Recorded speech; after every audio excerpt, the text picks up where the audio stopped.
বন্ধুরা, আমার তমালিকা বুটিক্স চ্যানেলে আপনাদেরকে স্বাগত। আশা করি আপনারা সবাই ভালো আছেন।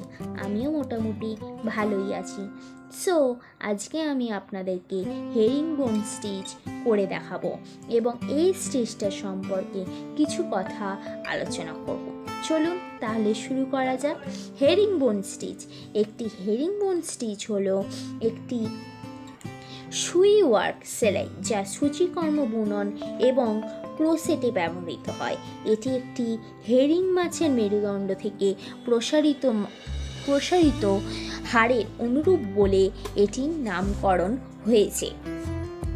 বুননের ক্ষেত্রে এটি একটি সেলাই যা একটি ফেব্রিক প্যাটার্ন তৈরি করে, যা একটি হেরিংবোন প্যাটার্ন বা হেরিংবোন কাপড়ের অনুরূপ। হেরিংবোন সেলাই হলো একটি মৌলিক সূচিকর্ম সেলাই এবং প্রায় আলংকারিক সীমানা তৈরি করতে ব্যবহৃত হয়। এটি একটি বহুমুখী সেলাই যা সোজা এবং বাঁকা লাইন উভয়ের জন্য ব্যবহার করা যেতে পারে।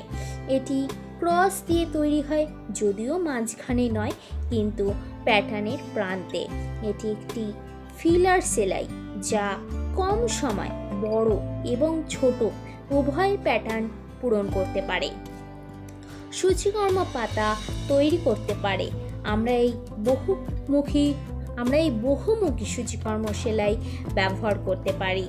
এটি সাধারণত ঐতিহ্যগতভাবে কাঁথা সূচিকর্মে ব্যবহৃত হয়।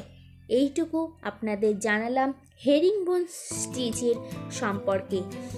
এবার ভিডিওটা আপনারা সম্পূর্ণ দেখুন এবং সেলাইটা কিভাবে করতে হয় সেটা দেখুন।